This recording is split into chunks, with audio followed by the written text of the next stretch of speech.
Minglava, Kupucha Magaro, within Tecto, Strotane, Tatanica Vera Tubu, Janga Jangdumia Adwe, Piarentare, Fe 4108, Problems of Philosophy 2, Theorema,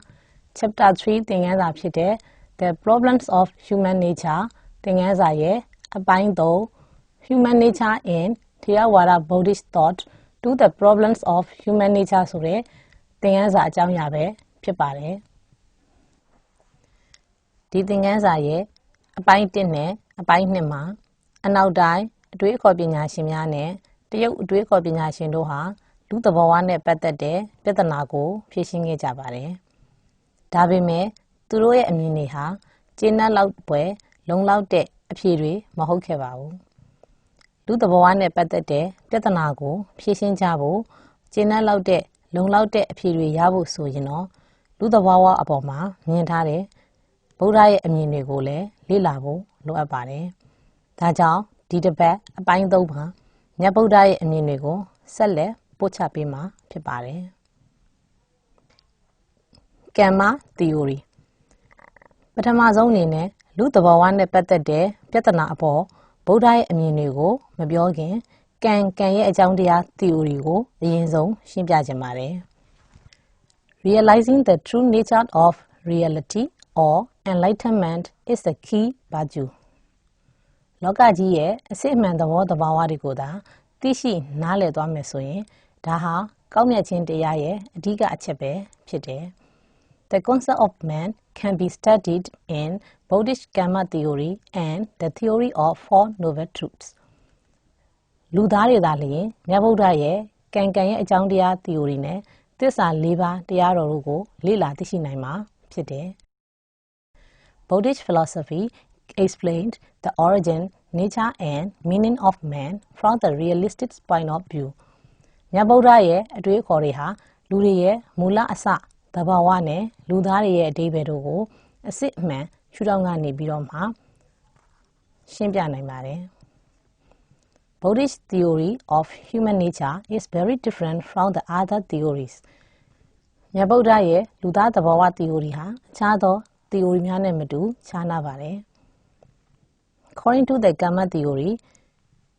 each living being has its own energy and will, its gamma, which it exerts for good or bad. Can ye Jandia theory yapioayin, Tashi Tadawarima, the Gaunduye go by Swan Ane, Sanari, Shinijabi, the Gaunduye can Jose Yada, Gaunjin Tuka, Sojin Tukarigo, Kanzajayada, Pite. Each being is in control of their own gamma, no one is lord over the individual. A good life is all up to you as an individual.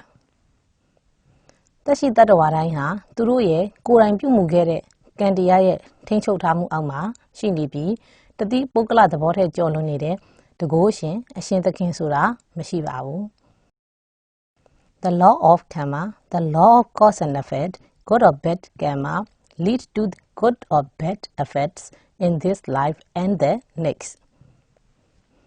Can ye a Jandia Niyama, a Janjo, Niyamane, Gaunjin Sojin, Candia Miagada, Yaku Leshi Boane, Namboaruye, Kaumu, Makamurugo, Pibosivare. According to the Gamma theory, the improvement and decay, success and failure, wealth and poverty are related to man and his three moral actions.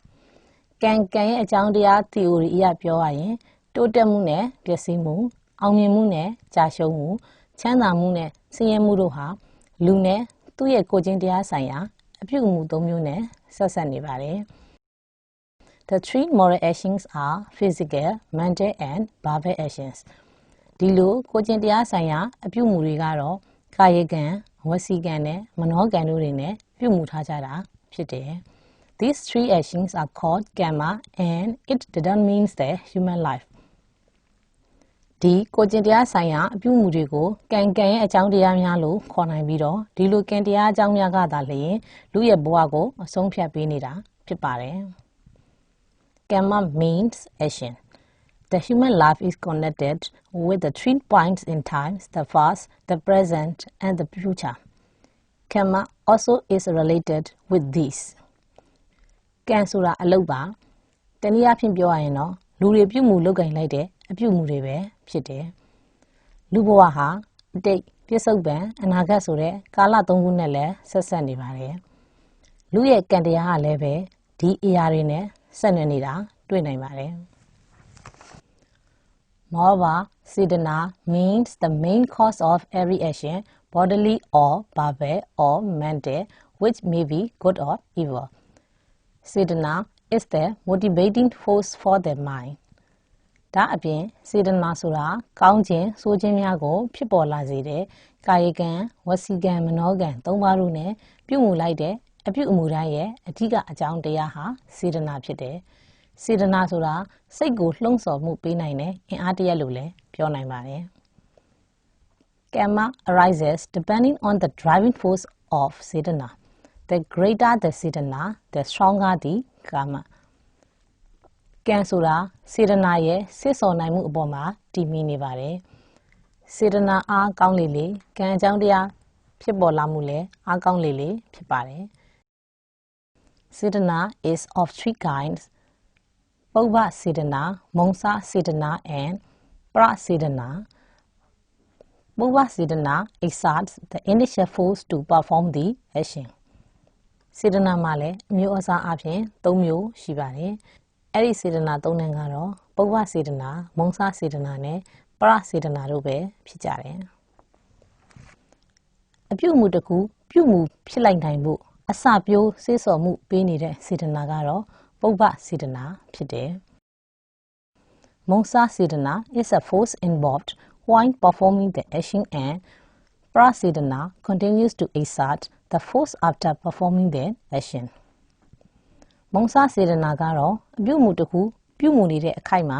ရှိနေတဲ့ဖြစ်ပေါ်နေတဲ့စိတ်ကိုဆိုလိုချင်တာဖြစ်တယ်ပရစေတနာဆိုတာကတော့အပြုမှုတစ်ခုပြုမှုပြီးတဲ့အချိန်မှာတော့ဆက်လက်ဖြစ်ပေါ်နေတဲ့စိတ်ထားမျိုးကိုဆိုလိုတယ် To achieve success in this world, karma, wisdom, and effort are essential. So, people have to enjoy the consequences of good or bad karma every day. ဒီလောကကြီးမှာအောင်မြင်တဲ့သူတယောက်ဖြစ်လာဖို့ဆိုရင်ကံတရားဉာဏ်ပညာနဲ့လုံလဝိရိယစိုက်ထုတ်နိုင်မှုတို့လိုအပ်ပါတယ်။ဒါကြောင့်လူတွေဟာနေ့စဉ်ကိုယ်တိုင်ပြုမှုလိုက်တဲ့ကောင်းမှုဆိုးမှုတွေရဲ့အကျိုးဆက်တွေကိုခံစားနေကြရတာဖြစ်တယ်။ The importance of five aggregates in man. Man is a combination of physical and mental forces which are ever changing. These mental and physical forces can be divided into five aggregates. လူမှာရှိနေတဲ့ခန္ဓာ၅ပါးရဲ့အရေးကြီးပုံကိုဆက်လက်ပြောပြပါမယ်။လူဆိုတာအစဉ်အမြဲပြောင်းလဲနေတဲ့စိတ်နဲ့ရုပ်တို့ရဲ့အစုအပေါင်းပဲဖြစ်တယ်။ဒီလိုအစဉ်ပြောင်းလဲနေတဲ့ရုပ်နဲ့စိတ်တို့ကိုခန္ဓာ၅ပါးဆိုပြီးတော့လည်းပိုင်းခြားကြည့်ရှုနိုင်ပါတယ်။ The five aggregates are as follows. 1. The aggregate of matter. 2. The aggregate of sensations. 3. The aggregate of perceptions. 4. The aggregate of mental properties or foundations. 5. The aggregate of consciousness. ခန္ဓာ၅ပါးကတော့အမည်အပြင် 1. ရုပ်ခန္ဓာယူပခန္ဓာ 2. အာယုံခံစားခြင်းခန္ဓာဝေဒနာခန္ဓာ 3. အတွေ့အကြုံအပြင်ခံစားခြင်းခန္ဓာသင်္ခါရခန္ဓာ 4. စိတ်အခြေခံဂုဏ်တတ္တိများဆိုင်ရာခန္ဓာတင်ညာနဲ့ခန္ဓာ 5. အသိဉာဏ်ခန္ဓာဝိညာဉ်နဲ့ခန္ဓာလို့5မျိုးရှိပါတယ် The aggregate of matter. The aggregate of matter includes the four great elements solidity, fluidity, heat and motion. So, the whole ring of matter, both internal and external, is included in the aggregate of matter. နံပါတ်1ဖြစ်တဲ့ရုပ်ခန္ဓာယူပခန္ဓာကိုပြောမယ်ဆိုရင်ရုပ်ခန္ဓာကိုပထဝီဓာတ်အာဘောဓာတ်တေဇောဓာတ်နဲ့ဝါယောဓာတ်ဆိုတဲ့ဓာတ်ကြီးလေးပါးနဲ့ဖွဲ့စည်းထားပါတယ်ရုပ်တရားဆိုင်ရာနယ်ပယ်အလုံးဟာရုပ်ခန္ဓာအစုအဝေးတစ်ခုတည်းသာဖြစ်တယ် Number 2. The aggregate of sensations. It includes all our sensations, pleasant and unpleasant, through the contact of matter and mental organs with the external world. ဒုတိယမြောက်ခန္ဓာအနေနဲ့ပြောရရင်အာယုံခံစားခြင်းခန္ဓာဝေဒနာခန္ဓာအကြောင်းဖြစ်တယ်။ပြင်ပလောကကြီးနဲ့ကျွန်ုပ်တို့ရဲ့ရုပ်ပိုင်းဆိုင်ရာအင်္ဂါများရဲ့ဆက်သွယ်မှုမှတဆင့်ရရှိခံစားလာရတဲ့တာယာနောက်ပြောက်ဝဲကောင်းခြင်းမကောင်းခြင်းဆိုင်ရာအာယုံခံစားခြင်းများအလုံးပါဝင်ပါတယ်။ There are 6 kinds of sensation. They are the sensation through the control of eye with visible forms, nose with smell, ear with sound, tongue with taste, body with tangible objects, and mind with thoughts or ideas. အာယုံခံစားခြင်းကတော့အမျိုးအစား6မျိုးရှိပါတယ်။အဲ့ဒါတွေကတော့မျက်လုံးနဲ့မြင်နိုင်တဲ့အမြင်အာယုံ၊နှာခေါင်းနဲ့သိနိုင်တဲ့အနံ့အာယုံ၊နားဖြင့်သိနိုင်သောအကြားအာယုံ၊ရှားဖြင့်သိနိုင်သောအရသာအာယုံ၊မြင်တွေ့ထိကိုင်နိုင်တဲ့အရာဝတ္ထုတွေကိုခန္ဓာကိုယ်အားဖြင့်သိနိုင်သောအာယုံနဲ့ယူဆတွေးခေါ်မှုပြုနိုင်တဲ့စိတ်အာယုံတို့ပဲဖြစ်ကြပါတယ်။ The aggregate of perceptions. There are 6 kinds of perception which are produced from the contact of 6 faculties with the external world. အတွေ့အကြုံအပြင်ခံစားခြင်းခန္ဓာဖြစ်တဲ့သင်္ခါရခန္ဓာကိုပြောရရင်တော့အပေါ်မှာပြောပြခဲ့တဲ့အာယုံခံစားခြင်း6မျိုးဟာပြင်ပလောကကြီးနဲ့အာယုံခံစားနိုင်တဲ့အင်္ဂါ6မျိုးအတွေ့အကြုံအပြင်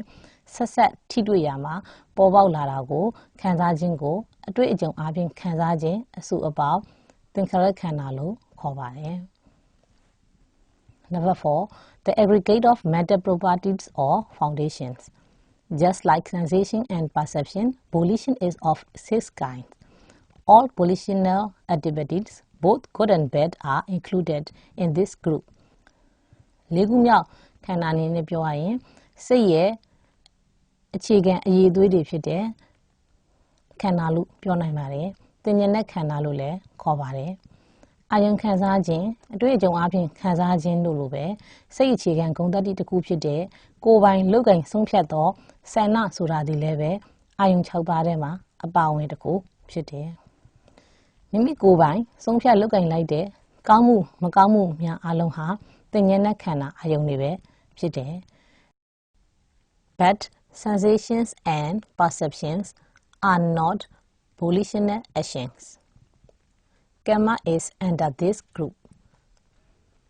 ဒါပေမဲ့အာယုံခံစားခြင်းအတွေ့အကြုံအပြင်ခံစားခြင်းတို့ကတော့စိတ်အခြေခံဂုဏ်သတ္တိအာယုံတွေမဟုတ်ကြပါဘူး။ကံဆိုတာကတော့စိတ်အခြေခံဂုဏ်သတ္တိများတွေကတစ်ခုအပါဝင်ဖြစ်တယ်။ Number 5. The aggregate of consciousness. အသိစိတ်ခန္ဓာဝိညာဏခန္ဓာလို့လည်းခေါ်ပါတယ်။ Consciousness is a reaction or response which has one of the 6 faculties. Consciousness is connected with other faculties. အသိစိတ်ဆိုတာအာယုံ6ပါးထဲမှာတုံ့ပြန်မှုပြုနိုင်တဲ့အာယုံဖြစ်တယ်။အသိစိတ်ဟာအခြားသောအာယုံများနဲ့လည်းဆက်နေပါတယ်။ Consciousness is of 6 kinds in relation to 6 internal faculties and corresponding 6 external objects. So, Buddhist thought explains the nature of man by the 5 aggregates which are not permanent but non-permanent. အသိစိတ်ဆိုတာအတွင်းသဘောအာယုံ6ပါးနဲ့ဆက်နွယ်နေပြီးပြင်ပသဘောအာယုံ6ပါးကိုလည်းတုံ့ပြန်မှုပေးနိုင်ပါတယ်။ဒါကြောင့်လူသားသဘာဝကိုဗုဒ္ဓဘာသာအတွေးအခေါ်အရရှုမြင်ရမယ်ဆိုရင်တည်မြဲခြင်းမရှိတဲ့မတည်မြဲနေတဲ့ခန္ဓာ5ပါးအပြင်သာရှင်းပြနိုင်ပါတယ်။ The suffering dukkha is one of the 4 noble truths. ဒုက္ခဆိုတာမြတ်စွာဘုရားဟောကြားခဲ့တဲ့သစ္စာ4ပါးထဲကတစ်ခုအပါဝင်ဖြစ်တယ်။ The liberation of the sufferings can be attained through vipassana meditation. ဒုက္ခတရားကနေလွတ်မြောက်ခြင်းရဖို့ဆိုရင်ဝိပဿနာတရားအားထုတ်ခြင်းတရားထိုင်ခြင်းနဲ့သာရနိုင်ပါတယ်။ The goal of life is to gain liberation from suffering. According to Buddhism, self, ego, and soul are all illusions. ဖြစ်တည်နေရတဲ့ဘဝရဲ့ရည်ရွယ်ချက်ကိုကဒုက္ခတရားများမှာလွတ်မြောက်ခြင်းရဖို့ဖြစ်တယ်။ဗုဒ္ဓဘာသာရဲ့ရှုထောင့်မှပြောရရင်အတ္တအတ္တမာနနဲ့ဝိညာဉ်တို့ဆိုတာအထင်မှားအမြင်မှားမှုတွေသာဖြစ်တယ်။ The aggregate of 5 processes called dhammas or aggregates, which are themselves changing and will ultimately disassemble when we die. ခန္ဓာ၅ပါးဖြစ်စဉ်များကိုတော့ဓမ္မတရားများလို့ခေါ်နိုင်ပြီးဒီခန္ဓာ၅ပါးဟာအစဉ်အမြဲဖြစ်ပျက်ပြောင်းလဲနေတယ်။ကျွန်ုပ်တို့ကွယ်လွန်သေဆုံးပြီးနောက်မှာလည်းအဆုံးစွန်တစစီပျက်စီးသွားကြမှာဖြစ်တယ်။ The false belief in self is the source of all suffering, dukkha. ကိုယ်စိတ်ထဲမှာငါဟုမှားယွင်းယုံကြည်နေမှုကတော့ဒုက္ခအလုံးရဲ့အရင်းအမြစ်အကြောင်းတရားပဲဖြစ်တယ်။ Getting past the self-absorption of the illusion is the solution to the human problem. ဒီအမြင်မှားတွေကိုမိမိဘာသာသိနိုင်ရနိုင်တယ်ဆိုရင်ဒါဟာလူသားပြဿနာတွေရဲ့အဖြေပဲဖြစ်တယ်။ In solving the human problem, it is needed to know clearly about the Four Noble Truths. လူသားတွေရဲ့ပြဿနာကိုဖြေရှင်းဖို့ဆိုရင်မြတ်စွာဘုရားဟောကြားခဲ့တဲ့သစ္စာတရား၄ပါးကိုလည်းရှင်းရှင်းလင်းလင်းသိဖို့လိုအပ်ပါတယ်။ The Four Noble Truths are 1. Truth of suffering, 2. Cause of suffering, 3. Cessation of suffering, and 4. Path to the cessation of suffering. သစ္စာတရား၄ပါးဆိုတာကတော့ 1. ဒုက္ခသစ္စာ 2. ဒုက္ခကိုဖြစ်စေတဲ့သမုဒယသစ္စာ 3. ဒုက္ခကိုရပ်စေတဲ့နိရောဓသစ္စာ 4. ဒုက္ခကိုချုပ်ငြိမ်းစေတဲ့လမ်းကြောင်းညွှန်ပြပေးနိုင်တဲ့မဂ္ဂသစ္စာတို့ဖြစ်တယ်။ Suffering is the result of giving value to the wrong things and desiring them. ဒုက္ခဆိုတာမှားတဲ့အပြုအမူမကောင်းတဲ့စိတ်ထားတွေကြောင့်ရလာတဲ့ရလဒ်တွေပဲဖြစ်တယ်။ Suffering will stop if selfish desires are crushed. The way to crush desire and reach nirvana is to follow the Noble Eightfold Path. မကောင်းတဲ့စိတ်ဆန္ဒတွေကိုသာဖယ်ရှားပစ်နိုင်မယ်ဆိုရင်တော့ဒုက္ခတရားတွေဟာချုပ်ငြိမ်းရပ်ဆိုင်းသွားမှာသိကြပါတယ်။ဒီလိုမကောင်းတဲ့စိတ်ဆန္ဒတွေကိုဖယ်ရှားပစ်နိုင်ပြီးတော့မှ